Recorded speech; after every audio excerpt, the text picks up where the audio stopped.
ba ñu ànd xeexandoo ko fal tey yàlla def Macky Sall nekk président de la République et après nañ ñu génneel les preuves de ces accusations absolument rien jusqu'à présent dëgg la wala dëgg quand la CREI a été mise en place d'accord Sonko a commis une erreur d'accord mais où est celui après la mise en place de la CREI où sont les autres qui ont été incriminés après Karim Wade qu'est-ce qu'ils sont devenus aujourd'hui c'est des faits et ce sont des faits celui qui est au pouvoir yooyu la ñuy wax c'est-à-dire ñun bëgguñu nga nekk ci opposition wax dara ne man su ma ñëwee lii ak lii nga yor nguur gi changé ñun loolu la ñuy wax pour le moment te yooyu dafa doon ay affaires yoo xamante ni dafa bëri ci réew mi nga wax proposé waaw doon la lay wax si lañ jëm mais de pas à pas moom laa lay wax dama la ñu ngi si yoon bi mënuñu ko amagum à 100% mais ñu ngi si yoon bi mais problème bi mooy aussi buñ la gisee ngay commencé am benn évolution wala yàlla di def ngay tollu fenn fi kii yoon nguur lépp lu muy jéem mooy faagaagal la parce que Karim bañ ko toppee moo nañ jël ñëpp topp leen comme noonu bu boobaa nañ ne ñii fi ñu teg yow li ñuy def baax na est-ce que def nañ ko aujourd'hui li ñuy incriminer Khalifa Sall sur le rapport de l'IGE am na ñu noonu la ñu incriminer des gens pourquoi on a déclassifié le dossier de Khalifa Sall teg ko am nu tax c'est-à-dire que ces gens d'injustice moom la ñuy wax ne du yoon d'accord yooyu moo tax ñu ne la am na loolu moo tax tey toute la force de Sonko qu'il a aujourd'hui c'est parce que ñi dañuy gis ne sunu justice dañ ko instrumentaliser bu ñu xamee ne yow mii da nga leen nar a sonal ëllëg ñu utiliser ay moyens pour faagagal mais ñooñu aussi dinañu ay moyens aussi à leur manière pour déstabiliser la. D'accord. C'est-à-dire c'est ça le fond du problème dans ce pays. tey yow mii laa ko kii kat moo ko moom du buggaan amul publicité ana li mu yoroon yëpp ci structure yu ko daan indil xaalis faagaagal nañ ko lan moo tax c'est parce que il est contre le pouvoir. c'est-à-dire est-ce que réew noonu lay doxee si tu es contre moi doo am dara si tu es avec moi nga am dara. quand on parle de oui parce que diw APR la wala diw APR la même dans les emplois dans les marchés et partout si gars yi bu ñu xaw a ñor teen tu es contre le pouvoir rek doo am marché. mais kii est-ce que je. maintenant ce sont ces faits là. la ñuy wax ne bu ñu bëggee réew mi jaar yoon il faut ñu éviter ko.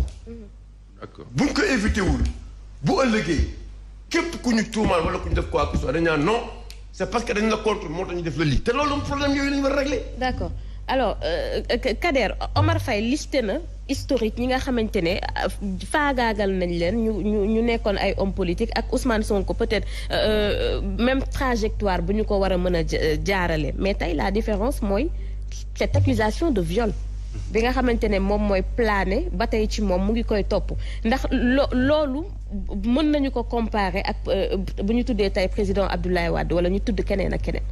C'est une première au Sénégal je pense dans l'histoire politique du Sénégal phénomène Ousmane Sonko mosu fi am quelqu'un comme Ousmane Sonko mosu fi am ay nit ñu mag dañ leen fi yàgg arrêté te coow lu mel ni mosul am mosuñu aussi yóbbu débat bi ci place politique bi naan dañ may xeex bien que daan nañ ko wax mi mosul àgg ci niveau bii ni mu àgg ci koo xam ne nii ak lu mën a am yow yaa yóbbu sa bopp ak lu la fa mën a fekk yow yaa fa yóbbu sa bopp yaa fa bàyyi sa bopp da ngay faju sa bànneex la fa bàyyi ak lu mu mën a am yow yaa fa yóbbu sa bopp.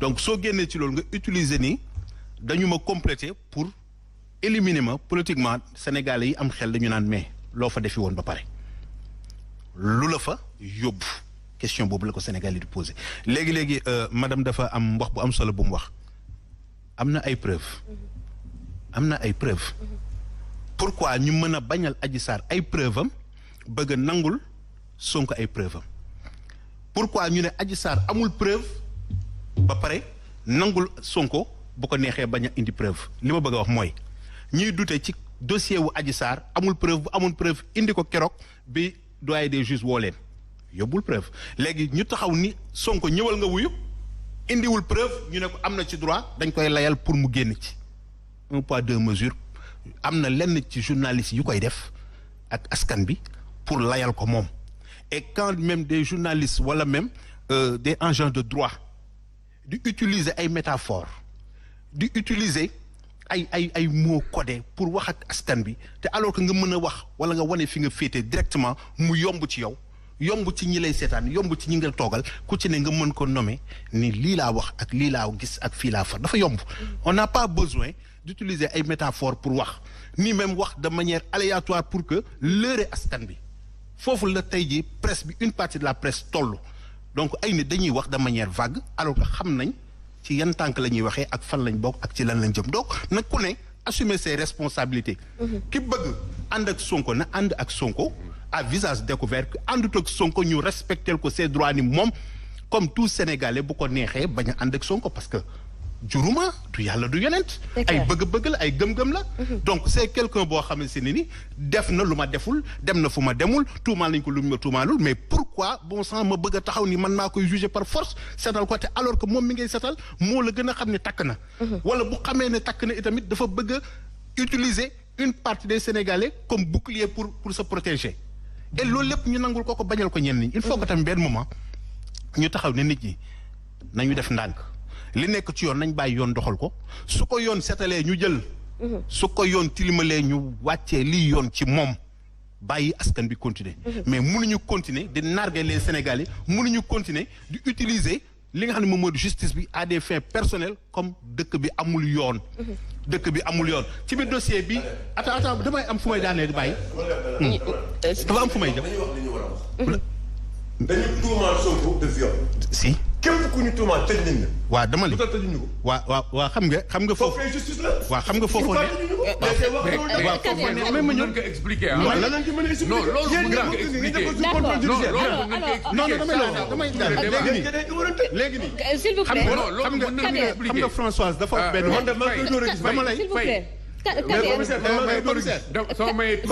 allez-y commissaire c'est très important xam nga lu nekk ak li mu doon s'il vous plaît su fekkoon ni événement yi jiitu amut Sonko violé rek ñu porté ko plainte dans une situation normale calme comme l'eau d'un fleuve qui coule day dem kaso comme ni ñeneen ñi demee kaso parce que du am dara lu exceptionnel mais nous sommes attendez les responsabilités ne sont pas les mêmes on l'écoute s'il vous plaît dañu dugg ci situation bi nga xam ni tey dañuy accuser ay nit ñi nga xam ni waxuñu ni ñoom ñoo ko xelal mu politiser affaire bi pour génn fii ça c'est dans l'espace dans la place publique dañ koy xelal ni ko politiser que sinon doo ci génn aujourd'hui on le sait on peut citer des noms parmi ces gens-là ku mel ni man mën naa wax ni penc moomu ñu ko doon xelale au moins soupçonné naa ci tel wóor na ma ni tel ci la bokkoon est-ce que vous comprenez loolu bu amee réew mi tàkk ñi yore réew mi seen responsabilité c'est pas de la faiblesse mooy ñu delloo réew mi ci calme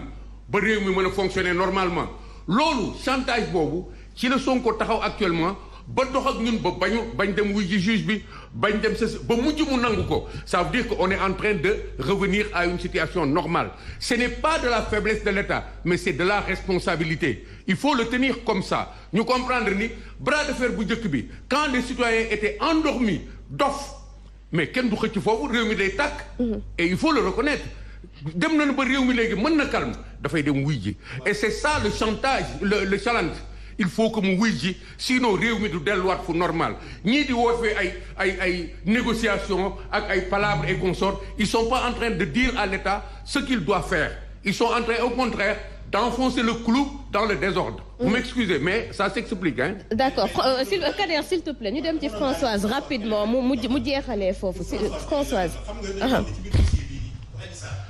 boo seetee ci wax ju njëkk ji dañu ne Sidi Ahmed Mbaye fekk nañ ko ci kër gi dugg na fa génn fa loolu la jëkkëram wax et maintenant ñëpp xam nañ ni am na des caméras yoo xam ne ñoo gën a tuuti lii ku mu neex utiliser ko à distance moo tax nañ def ndànk ci weddi bi ak preuve yi ñuy wax kii konk mën na ñëw utiliser ay mini caméra teg ko fi nga bëgg mën activer sa wifi dem toog fu la neex di capturer lu la neex nañu tey ci dossier bi bu fekkee ni moom nee na complot am na à quel niveau la xam ni complot am na mais bu fekkee complot am na itamit ñi ko comploté yan preuve lañ détenir viol am na nee nañ Adji Sarr dem wuti preuve pour wuti preuve buñ ko conseillé dina jël tous les voies et moyens pour am ay preuve indi ko quitte à de ce que mu wuti wàllu et foofu sax Kader Françoise confirmé ko na ko tout à l'heure que Adji Sarr am na ay preuves c'est vrai que elle a tardé boobu ba tey sénégalais yi ñu ngi xaar mu génne ko balaa majorité gëmuñ justement que am nañu preuve tey mën nga ñu confirmer preuve yi c'est des photos ou des vidéos ñun ñëpp on est victime d'un maître chanteur. Aujourd'hui, nous sommes otages de Ousmane Sonko. Devant les responsabilités de Ousmane Sonko par rapport à la sécurité du peuple sénégalais, il y a la grande responsabilité des autorités qui acceptent d'avaler des couleuvres pour ne pas aller à la confrontation que veut Ousmane Sonko, pour qu'il y ait un chaos à partir duquel l'armée prendrait le pouvoir et que lui, ci xalaatam bu gàtt rek dans sa petite bulle, et que élection moo ciy topp moom mooy nekk président forcément parce que jàpp na ni moom moo ëppale. D'accord. Mbooloo. Maintenant concernant les preuves, Adji Sarr wax naa leen ni bu amul woon preuve kon négociation yi ko Ousmane Sonko proposé mu accepté woon leen à ce moment. Parce que Ousmane mais teg nañu audio bi nga xam ni Babacar Touré Kewoulo a fait moom la ñu yónni mais ci ligne ba Ousmane Sonko mu ngi woon ci téléphone bi. Ousmane Sonko am na moment ñu dugal ko ci téléphone bi mu bokk ci négociation yi. pour que ñu exfiltrer Adji Sarr. D'accord? Quand on n'a rien à se reprocher, on exfiltre un témoin capital. Parce que Adji Sarr témoin capital la ci affaire bi dafa dépasser Ousmane Sonko ak Adji Sarr parce que dafa am 17 doomu Sénégal yu faatu. C'est clair. Alors mais Adji Sarr mënutul dellu gannaaw te bëggut a dellu gannaaw parce que nee na il faut qu'elle lave son honneur. Françoise nee na ma tata Françoise mës na ma ne bu ñu ma doon jox ay milliards man sama dignité ak sama dignité famille moo ma ko gënal je vais laver mon honneur. D'accord. Alors maintenant depuis concernant précaution yi ngeen di wax yëpp que Ousmane Sonko bu doon dugg foofu précaution yooyu la doon jël tey comment comprendre que Ousmane Sonko seen lu ko nduru caméra ba mu tudd ni caméra la muy seetaan que ñu koy filmer. loolu laa lay wax woyadi yàlla moo ko nattoo woyadi moo indi ballon football bi nga gis mu war a wuyu ji ay magistrat jël ballon football di tël loolu woyadi boobu moo tax ay milliers de sénégalais yuy xëy fajar di dajale seen alal di ko yónnee pour mu porter un projet. On ne sait pas lequel mais ba tey ñu nangul ko ni am na ñoo xam ne yaakaar nañ ko ba di ko jox seen alal. Au prix de quel sacrifice il ne sait même pas et malgré ces efforts là mu xam ko ñëpp presque bitim réew lañu nekk yenn saa nga gis ay xale yu joxe seen 500 francs respecté wul sacrifice boobu élan boobu mu dem permettre nuitamment dem di sëkk parce que looloo am parce que waxu man viol bi c'est le tribunal qui va l'établir mais moom ba tey Adji Sarr da ko ne dès les débuts de l'affaire jëlal alxuraan ñun ay jullit lañu nga waat ni musoo sëkk ak man. ma dindi plainte bi sañu tawaat ba tey ba sànq te l'affaire là aurait été éteinte si jamais Ousmane Sonko jëloon biir kaamil lekk waat mais ba tey defu ko mais lan lay def fu ñu ko laajee du nangoo wax mais il recrute la terre entière pour parler en son nom. Ce qu'il a réussi dafa décrédibiliser les avocats. Avocat toog na ci plateau yëkkati kaamil waat. Décrédibiliser les médecins docteur Gaye lan ngeen di dégg que Mamour Diallo oto bu ñuul moo dem jëli Adji Sarr mais c'est docteur Alfousseyni Gaye qui est parti prendre Adji Sarr moo wax leen loolu. Ah bon? maa leen wax li révélation bu kenn mësu koo xam Sénégal docteur Alfousseyni Gaye moo dem jëli Adji Sarr yóbbu Adji Sarr visiter ko. ne ko ki la def lii dañ ko war a tëj waratul gis leer c'est un salaud il mérite la prison il doit jamais plus sortir Alfousseyni Gaye fekk xamagul woon ni Ousmane Sonko moo yegg ci Adji Sarr moo ko def la mu ko gisee Adji Sarr photo mi période yooyu boo ko xoolee ak léegi da ngay foog ni beneen nit la petite Alfousseyni est un ami de Mamour Diallo depuis plus de 20 ans c'est des amis ay ñoo xam ne ay ñoo bokk lépp Alfousseyni moo docteur Gaye moo dem jëli Adji Sarr Liberté 6 yóbbu ko visiter ko maire ba di wax ni kii warutul kii dañ ko war a tëj kii c'est un salaud ba noppi ne toppatu leen xale parce que elle est traumatisée te lii mun na ko topp mun na yàq àddinam ba noppi bindal ko Norlevo pilule du lendemain docteur Alfousseyni Gaye boobu moo wëlbatiku ba mu yëgee ni Ousmane Sonko ana ordonnance mi ngi fi. aji yow na ko war na ko yow. ordonnance Norlevo laa la wax la ko bindal. docteur Gaye moo ko bindal. Norlevo ne ko da nga koy jël balaa ngay ëmb. jour boobu Adji Sarr ba muy dem docteur Guèye dafa doon ragal Adji Sarr ëmb léegi docteur Guèye boobu jamono boobu xamagul woon ni kay yegg ci Ousmane Sonko ci xale bi Ousmane Sonko la léegi 2 jours après chef am moo ko ne est-ce que xam nga kan nga visité mu ne ko mais la petite kii la mu ne ko mais kooku Ousmane Sonko moo yegg Ousmane Sonko moo ko kii moo yegg ci kawam docteur ba daal di fa jógee commencé di wut ay manœuvre dem di changer version dem na changer na 2 fois de version à la gendarmerie pour couvrir Ousmane Sonko. Voilà là où on en est aujourd'hui dans ce Sénégal. Des médecins qui montent. Mais la première fois, une question. Est-ce que... des journalistes qui montent. Non, une question. La première fois, madame, est-ce que... des gens qui ont juré. Médical, comment ça s'appelle encore? Serment d'Hippocrate. Non, c'est pas le certificat médical. Jour boobu def na certificat médical wala déet? Non, jour boobu non. Non, dafa def prélèvement. Immédiatement. dafa def prélèvement te laborantin et vous dire. Non, c'est pas un mais ce que j'en sais, vous savez aujourd'hui, je retourne aux exclusivités là leen defal. Exclusivité là leen defal du arranger. D'accord, mais arranger militant Sonko. S'il vous plaît, ñun ñëpp wax nañu mën nañ ko bàyyi. Arranger militant Sonko. Wala koo xam ne day charmer waa kër Sonko parce que am na ñoo xam ne duñu militant mais dañuy. Dans la sélection. Ils font dans les révérences devant Sonko pour avoir les grâces des insulteurs du net. Maintenant li ma doon wax. Du coup voilà dëgg neexul. Man li may wax nii man Sonko dama koy wax toujours c'est un Sénégalais. Je lutterai pour lui si ses droits doivent être piétinés parce que loolu lañ ma xamee mais bu nekkee moom mooy piétiner les droits et mieux. di piétiner la République les principes de la République li nga xam ne moo tax ba société ñu rester c'est ce qui nous permet de demeurer une société humaine parce que sinon on se transforme en animaux te bu ñu toogee di xoolee ay intellectuels faussaires di utiliser seen xel di utiliser seen xam-xam pour di leurrer askan wi bañ a jublu ci wax dëgg bi jël seen responsabilité le jour où ça va péter ils auront sur la conscience pas seulement les morts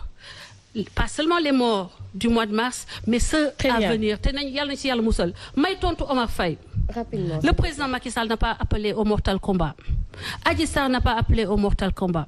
Il y a un seul citoyen sénégalais dans toute l'histoire du Sénégal qui a appelé au mortal combat, il s'appelle Ousmane Sonko. Et donc il faut pas mettre sur le dos de la République, le dos de l'État, la responsabilité des 17 morts parce qu'ils ont un devoir d'assurer la sécurité de ceux qui sont restés chez eux, ceux qui ont décidé d'affronter les forces de l'ordre, de prendre des pierres pour affronter des fusils.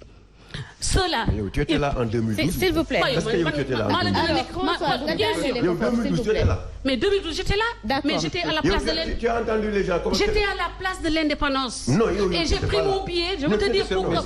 Non, une seule. 30 secondes.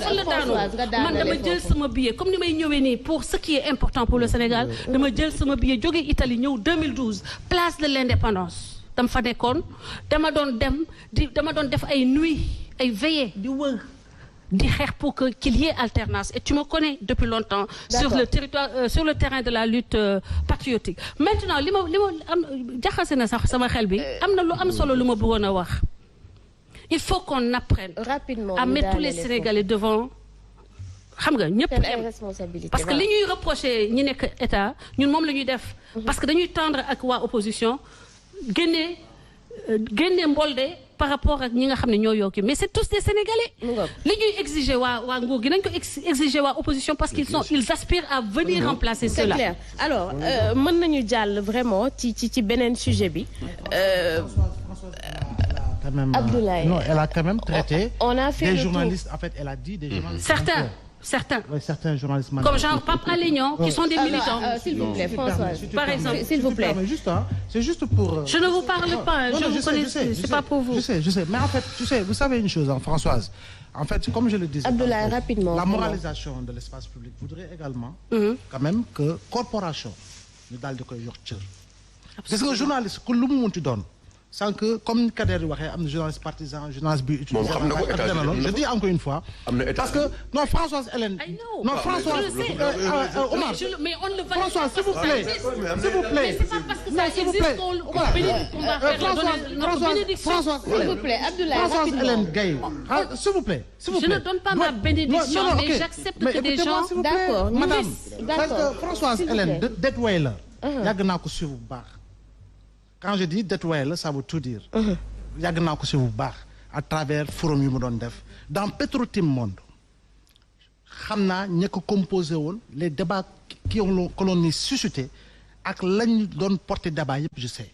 donc vous êtes une femme peut-être que man xamuma mais depuis longtemps je suis très présent si lépp li nga xam ne activité la moo xam Sénégal la ñu koy defee moo xam dans la diaspora mais je dis encore une fois maître corporation lu mu munti doon commissaire dañ koy daal di jox cër parce que journaliste bi ni nga ko gisee kee wala ni nga ko soupçonné kee yow mii di wax jàppal ni tu es partisan jàppal ni tu es partisan ba keneen yow boo ko jiiñee jàppal ni nga nekkee partisan amaana xëy na moom noonu